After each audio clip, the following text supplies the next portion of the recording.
Here we are at Kao San Road in Bangkok, Thailand. There's many places to get your hair dreadlocked here, and I'm going to go ahead and take you to our favorite place. So come on, let's go.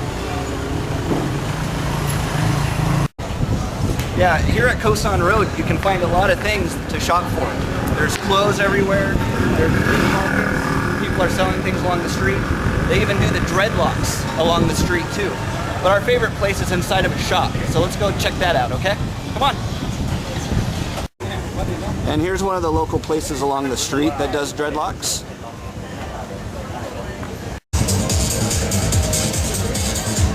Alright, here we are at Kao San Road, and we are at the dreadlock salon.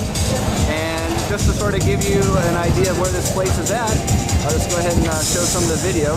The local coffee house, there's a tattoo studio, school, and studio and bar here. And then the studio that we like to get done at, so we're not out in the street getting the hair locked in the hot sun. We have a studio here that we go into, and it's called the salon. Here we are. There's my wife in there, going to have her dreadlocks in a little bit. And you can sort of check out, there's a lot of cool things here. Nice hats. They have bandanas here. You can get your hair braided here also. But dreadlocks are what they're known for. And you can see here they have different wraps that they use, and the headbands. And you can also buy your crochet needles here. You can see they have a lot of locks that they work on. They could add locks, so you can have locks joined to your hair. And let's go ahead and take a look a little bit closer inside here. Here we are, and we'll go ahead and get started in a little bit. Okay, here we are at the dreadlocking studio, and it's been about 2 months since we've had any maintenance done, and there's a lot of loose hairs here.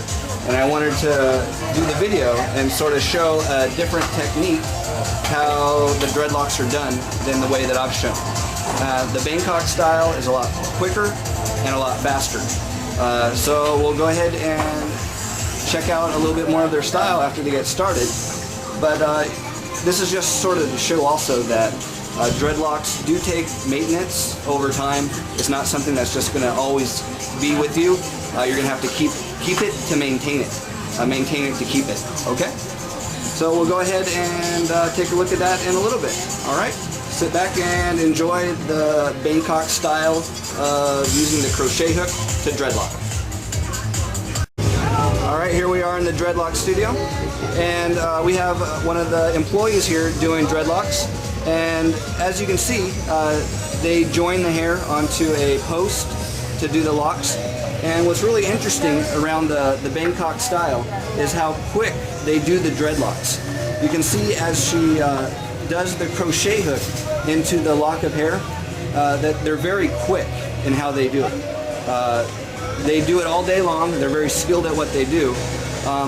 One of their styles too, you can see that she has a bin of hair underneath her that they add to the dreadlock to thicken the lock up for when they lock the hair.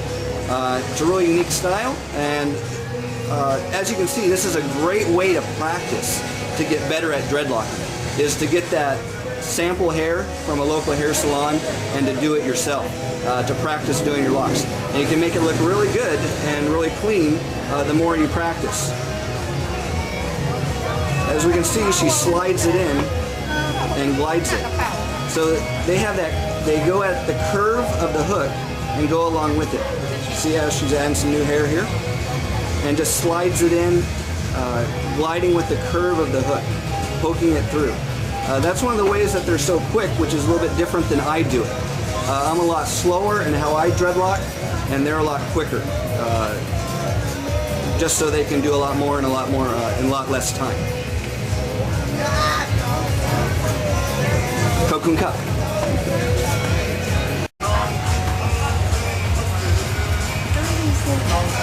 Alana Cup.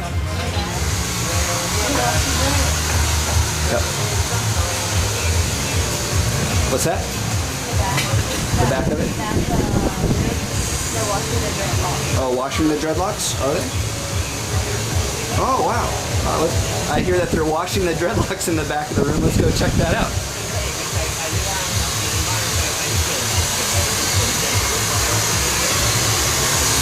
Let's cut. Let's cut.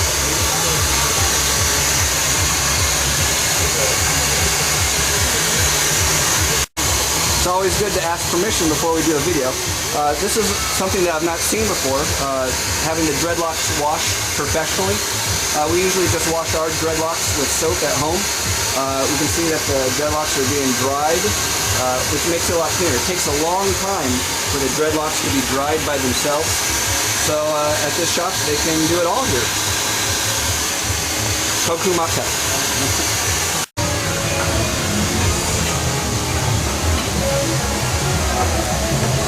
Yeah, that was great. I got to see some of the hair being washed. I think they were already done and they were drying it. So I just missed it. Missed most of it. So right now we got the maintaining towards the base. And we can see that they're real smooth in how they do the hook technique. Sliding that hook, going with the curve of the hook. And we can see how quick and how nice of a cylinder is created using this technique. And one of the reasons why we're doing this video too is I wanted to document how long it will take to do all these locks. My wife has a lot of dreadlocks, and so we're just getting started. And I'll go ahead and let you know about the time frame. Let's see. Go ahead and check it out on my old clock here, and it is.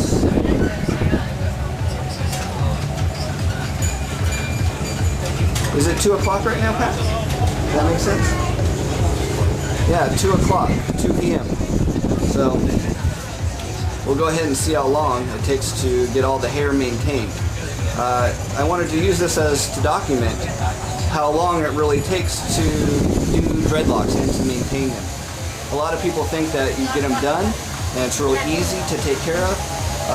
And you don't have to go to the salon as much to get your hair styled, but it does require maintenance to take care of these loose hairs. So we'll go ahead and see how long it takes, starting at 2 o'clock here. Also too, noticing her technique. We're taking care of the base of the lock first, taking care of the roots and the loose hairs that have formed from the roots. A lot of times when I do it, I just focus on one lock. And, you know, focusing on the roots will be a good way to, at least business-wise, to maintain. That way we can take care of the loose hairs later. But the roots are the most important thing to take care of as the lock grows out. I can notice how it's real smooth in the action. We worry a lot about stripping the hair and ripping at it. If she's not doing it real hard, it's not going to rip at the hair real hard either. So it's going to be a little bit of a looser knot for the dreadlocks. So the knots are going to be formed a little bit looser. And I think this also helps in dreadlocking it quicker and making it the locks form faster. If you're focused on tightening the locks a lot, you're going to spend a lot of time getting the locks tight. That's the technique that I use a lot, and this technique is getting the locks formed really quickly. But they are a little bit looser. With the looser locks, we are going to have loose hairs that pop out a little more quickly and that come out of the base of the lock a little bit easier. But the locks will be a lot cleaner and form a lot quicker.